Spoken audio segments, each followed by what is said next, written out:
Hello बच्चों। तो आज हम लोग जो टॉपिक करने जा रहे हैं कोऑर्डिनेशन केमिस्ट्री का आइसोमेरिज्म, जो हमारा ऑलरेडी चल रहा था। तो आइसोमेरिज्म कोऑर्डिनेशन कंपाउंड्स की वो दो तरह की से स्टडी करते हैं, एक तो स्ट्रक्चरल आइसोमेरिज्म और स्टीरियो। तो स्ट्रक्चरल हमारी पूरी हो चुकी है, जो आप लोग पीछे से देख लेना जिन्होंने नहीं देखी है। और स्टीरियो आइसोमेरिज्म के भी दो टाइप्स होते हैं, एक तो ज्योमेट्रिकल आइसोमेरिज्म और एक ऑप्टिकल आइसोमेरिज्म। तो ज्योमेट्रिकल आइसोमेरिज्म हमारी चल रही थी। ज्योमेट्रिकल आइसोमेरिज्म में एक तो कोऑर्डिनेशन नंबर 4 वाले कंपाउंड्स, जिनमें कि मेटल का कोऑर्डिनेशन नंबर 4 होता है, ये हम लोगों ने कंप्लीट कर ली थी। जिन्होंने नहीं देखी पहले इसको देख लेना, ठीक है। इसको अच्छे से पढ़ के समझ लेना और मेरा लेक्चर में देख लेना। और कोऑर्डिनेशन नंबर 4 वाले में दो तरह से होती है आइसोमेरिज्म, एक तो टेट्राहेड्रल स्ट्रक्चर होते हैं और एक स्क्वायर प्लेन है। तो टेट्राहेड्रल स्ट्रक्चर जो होते हैं वो वाले कंपाउंड्स जो है वो आइसोमेरिज्म मतलब ज्योमेट्रिकल आइसोमेरिज्म या सिस ट्रांस आइसोमेरिज्म शो नहीं कर पाते, बहुत रेयर होते हैं, वो लोग हायर क्लासेस में पढ़ोगे। और स्क्वायर प्लेनर कॉम्प्लेक्सेस जो है वो सिस ट्रांस आइसोमेरिज्म शो करते हैं। तो यहाँ तक हम लोग पढ़ चुके थे। अब हम लोग geometrical isomerism in octahedral complexes ये करने जा रहे हैं। तो ऑक्टाहेड्रल कॉम्प्लेक्सेस की ज्योमेट्रिकल मतलब सिस ट्रांस आइसोमेरिज्म ये हम लोग करेंगे। तो देखो यहाँ से कोऑर्डिनेशन नंबर 6।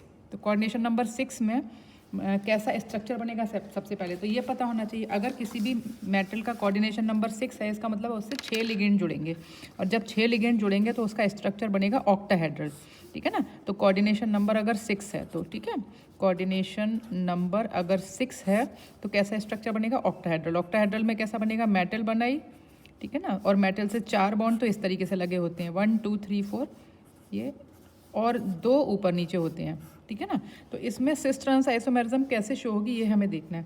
तो सिस ट्रांस देखो, ये जो पोजीशन होती है ना, ये वाली पोजीशन जिसे हम एक्सियल पोजीशन बोलते हैं, तो ये जो पोजीशन होती है ये ट्रांस पोजीशन कहलाती है, क्योंकि इसमें बीच में एक प्लेन आ जाएगा। प्लेन आ जाएगा मीन्स ऐसे देखो, प्लेन आया और एक लिगेंड ऊपर लगा हुआ है और एक लिगेंड इसी के नीचे लगा हुआ है, तो बीच में एक प्लेन आ गया, तो ये पोजीशन एक दूसरे की ट्रांस कहलाएंगी। तो अगर यहाँ पर सेम लिगेंड है, मान लो मैंने यहाँ ए लिखा और यहाँ भी ए लिख दिया, तो ये ट्रांस आइसोमर कहलाएगा, ठीक है, ट्रांस आइसोमर। और इन्हीं पोजीशन से आपको सिस और ट्रांस पहचानना है। अगर यहाँ पर सेम है तो ट्रांस बोलो, अगर यहाँ पर डिफरेंट लिगेंड्स आ रहे हैं तो फिर सिस बोलोगे।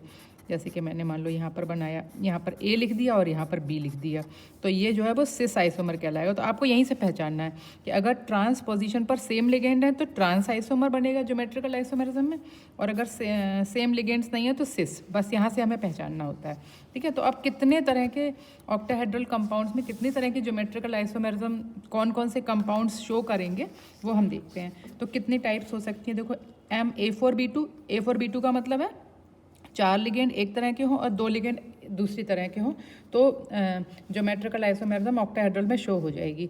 अगर A4BC है तब भी शो हो जाएगी। अगर ABCDXY है तो भी शो होगी। एक ये वाला बहुत इंपॉर्टेंट है, मैं यहाँ लिख भी देती हूँ, इंपॉर्टेंट। अगर A3B3 MA3B3 मतलब 3 लिगेंड एक से और 3 लिगेंड एक से हैं, इसमें फैक और मर मतलब फेशियल और मेरिडोनियल पोजीशंस बनती है, वो मैं तुम लोगों को भी सिखाऊंगी। ये है A3B3। फिर दूसरा है MAA2B2। AA2 का मतलब है ये दोनों लिगेंड, ये एक डाइडेंटेड लिगेंड है जिसमें कि सिमेट्रिकल लिगेंड है। डाइडेंटेड सिमेट्रिकल का मतलब है जो 2 डोनर एटम होंगे वो सेम होने चाहिए। ऐसी MAA2BC, इसमें भी डोनर एटम सेम होने चाहिए, और BC का मतलब है 2 लिगेंड जो है वो अलग हो गए। और MAB3, AB का होल थ्राइस मतलब ये भी एक डाइडेंटेड लिगेंड होगा, लेकिन उसके जो डोनर एटम है, जो 2 डोनर एटम होंगे वो डिफरेंट होंगे, तो इसलिए हम इसको AB3 बोल रहे हैं, ठीक है। अब इसको बनाकर देखते हैं। तो एक एक टाइप हम लोग करते जाते हैं। MA4B2 करते हैं सबसे पहले। तो MA4B2 में देखो सिस और ट्रांस कैसे बनेगा, तो उसका एग्जाम्पल लिया, CO कोबाल्ट के साथ अमोनिया है 4 और 2 क्लोराइड है। तो देखो इसका ट्रांस कैसे बनेगा, अगर तुमने यहाँ पर मैंने उल्टा लिख दिया, एक बार मैं ठीक कर देती हूँ, ये ट्रांस है और ये सिस है। तो अब तुमने देखा कि 2 सेम लिगेंड मतलब क्लोराइड को मैंने ट्रांस पोजीशन पर बनाया और 4 अमोनिया यहाँ लगे हैं, तो यहाँ पर बस तुम्हें इससे पहचानना है कि अगर ये दोनों सेम लिगेंड है तो हम इसे ट्रांस बोलेंगे, और यहाँ पर मैंने डिफरेंट लगा दिया, एक क्लोराइड यहाँ कर दिया, देखो तो ये सिस लिगेंड सिस आइसोमर कहलाएगा, ठीक है। तो ये हो गया MA4B2 टाइप। अब ये वाला देखो, इस पर शॉर्ट नोट आता है, मैंने यहाँ लिखा हुआ भी है MA3B3। ये एक शॉर्ट नोट भी अलग से भी आता है 3 मार्क्स में, और अगर 12th के बच्चे हैं तो उनके लिए 1 मार्क्स में आता है ये, ठीक है। तो इसका एग्जाम्पल है CONH3 का होल थ्राइस Cl3। तो देखो 3 लिगेंड एक से हो गए और 3 लिगेंड एक से हो गए। तो इसको मैं आपको अलग से बनाकर भी दिखाती हूँ कि इसमें कैसे बनाना होता है। देखो इसमें फेस पर अगर ये देखो मेटल ली, और इसमें जो एग्जाम्पल है मैं वही बना लेती हूँ। यहाँ पर कोबाल्ट के साथ 3 अमोनिया और 3 क्लोराइड है, ठीक है। तो मैं यहाँ कोबाल्ट लिखती हूँ और ये मैंने ऑक्टाहेड्रल स्ट्रक्चर बनाया। अब 3 अमोनिया बनाने, तो देखो एक यहाँ बनाया, एक यहाँ बनाया और एक यहाँ बनाया। ये एक फेस है पूरा। देखो फेस कैसे बनेगा, अगर आप देखो तो ये पूरा एक फेस हो गया, देखो इस साइड से। और 3 लिगेंड यहाँ पर लगे हों, Cl और Cl, ये दूसरा फेस है इसका। यहाँ से देखो ये पूरा एक फेस है। अगर मैं इस पर एक कर्टेन जैसा बना लूँ तो एक कर्टेन इधर लगा हुआ और एक कर्टेन इधर, तो फेस बन रहे हैं। ये दो फेस हैं। ऐसे करके देखो आप खोलो तो ये फेस बने हुए हैं। तो अगर दोनों एक फेस पर सेम आइसोमर है और दूसरे फेस पर सेम आइसोमर है तो इसको फेशियल आइसोमर बोलते हैं, फेशियल आइसोमर, या इसी को फैक आइसोमर भी बोलते हैं, ठीक है। तो ये हमें बनाना हो, सबसे पहले बना लो, फिर बाद में लिखते रहना।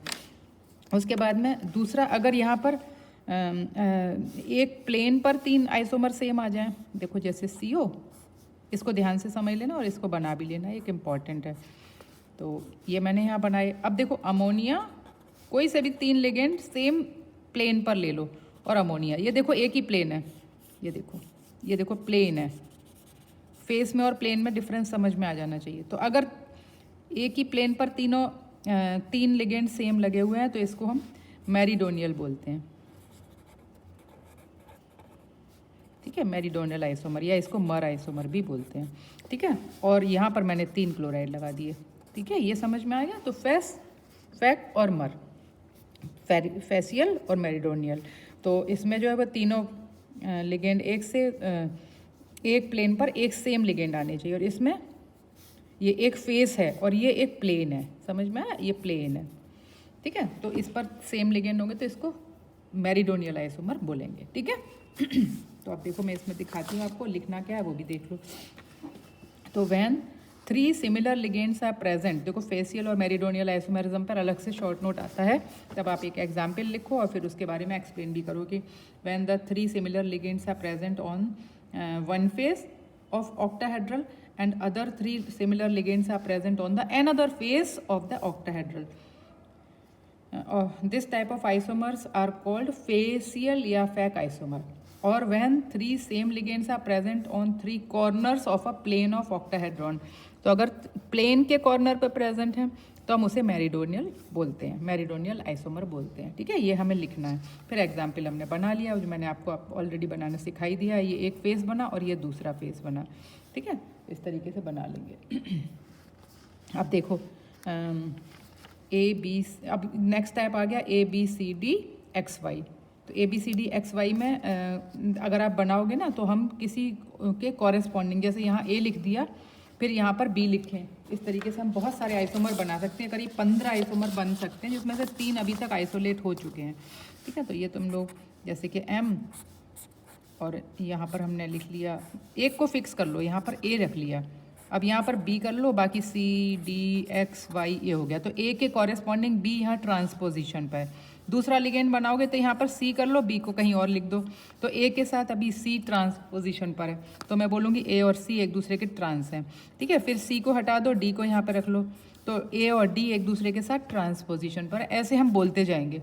तो ऐसे करके अगर आप देखोगे तो टोटल 15 तरह के डिफरेंट आइसोमर्स पॉसिबल हो सकते हैं, लेकिन उसमें से अभी तक 3 को ही आइसोलेट किया जा चुका है। तो प्रैक्टिकली जो है अभी 3 ही आइसोलेट हुए हैं, ठीक है। थ्योरेटिकली 15 टाइप के आइसोमर्स पॉसिबल हैं।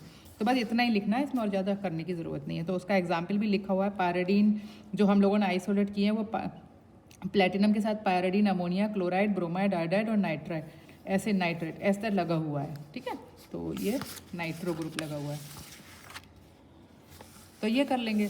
उसके बाद में नेक्स्ट आता है टाइप, कौन सा बचा, MAA2B2। इसमें 2 लिगेंड तो ऐसे हैं जो कि डाइडेंटेंट हैं और सिमेट्रिकल टाइप के हैं, और MAA2BC। तो इसमें हमने एक एग्जाम्पल लिया CO और EN क्या होता है आप लोग को पता होगा। EN का मतलब होता है इथाइलिन डाइमीन। इथाइलिन डाइमीन का फॉर्मूला क्या होता है, CH2NH2 और NH2 ये होता है। तो देखो इसमें ये वाला नाइट्रोजन इलेक्ट्रॉन पेयर शेयर करेगा और ये वाला, तो एक डाइडेंटेड सिमेट्रिकल लिगेंड हो गया। ठीक है, तो इसको लिखने का तरीका हम इस तरीके से लिख सकते हैं, EN ऐसे भी लिख सकते हो या फिर EN को पूरा बनाकर और फिर 2 कॉर्नर्स पर नाइट्रोजन को इलेक्ट्रॉन देते हुए दिखा सकते हो। ये ईजी है तो आप ऐसे बना लो। अब देखो सिस और ट्रांस में क्या होगा, अगर 2 क्लोराइड लिगेंड्स ऐसे आ गए, क्या कहते हैं, ट्रांस पोजीशन पे, तो ये क्या कहलाएगा, ट्रांस लिगेंड, ट्रांस आइसोमर बन जाएगा। और यहाँ पर देखो हमने क्या करा, और EN को हमने यहाँ बनाया है और यहाँ पर हमने क्या किया कि क्लोराइड जो एक यहाँ है और दूसरा यहाँ लिख दिया, और यहाँ पर क्लोराइड के साथ में कौन आ जाएगा, EN का नाइट्रोजन आ जाएगा यहाँ पर, है ना, नाइट्रोजन मैं ऐसे लिख सकती हूँ। तो नाइट्रोजन आ जाएगा, तो ट्रांस पोजीशन पर अलग अलग लिगेंड्स आ गए, तो ये ट्रांस लिगेंड सिस कहलाएगा। और ट्रांस कब कहलाएगा, जब सेम लिगेंड्स होने चाहिए ट्रांस पोजीशन पर। ठीक है, इस तरीके से ये वाला जो आइसोमेरिज्म है, ये वाला जो कॉम्प्लेक्स कंपाउंड है, ये ज्योमेट्रिकल आइसोमेरिज्म और ऑप्टिकल आइसोमेरिज्म दोनों शो करता है। और अभी हम लोग इसी का ऑप्टिकल आइसोमेरिज्म भी देखेंगे। ठीक है, और ये देखो ये वाला जो कंपाउंड है ये ऑप्टिकली इनएक्टिव होता है, ऑप्टिकली इनएक्टिव,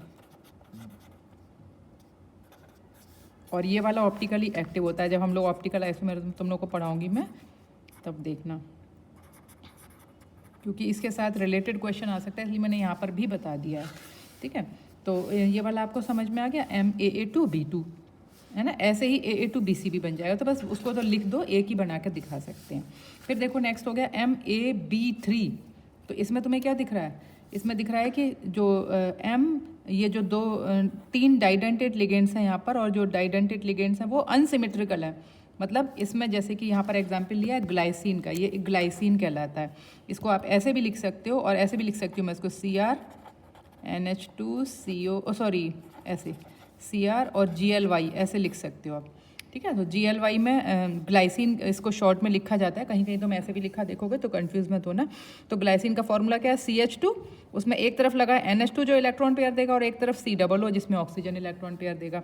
तो इसमें देखो दोनों डोनर एटम अलग अलग हो गए, नाइट्रोजन और ऑक्सीजन, इसलिए ये अनसिमेट्रिकल टाइप का डाइडेंटेड लिगेंड है। तो अब देखो इसमें क्या होगा,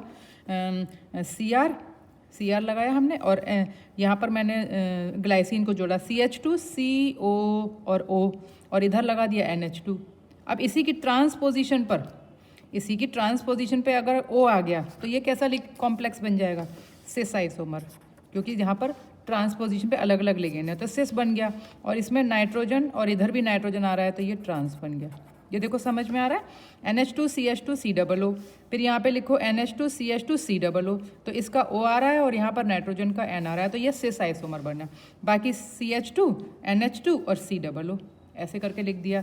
ठीक है, अब इधर जब बनाओगे तो आप इसको तो सेम रखो, इस बारे को पलट के लिखो, NH2 CH2 COO, ये बन गया। तो ये ट्रांस हो गया, यहाँ भी नाइट्रोजन यहाँ भी नाइट्रोजन, और NH2 CH2 COO। तो ये तो कैसे भी लिख सकते हो, बस मेन तो यहाँ पर है कि यहाँ पर सेम एटम अगर डोनेट कर रहे हैं तो ये ट्रांस लिगेंड होगा, और अलग डिफरेंट डोनेट कर रहे हैं तो सिस लिगेंड होगा, सिस कॉम्प्लेक्स होगा, सॉरी। ठीक है, तो ये हो गया हमारा ज्योमेट्रिकल आइसोमेरिज्म कंप्लीट हुआ। इतना तुम लोग करो। अब जो नेक्स्ट वीडियो है वो हम लोग ऑप्टिकल आइसोमेरिज्म करेंगे। ठीक है।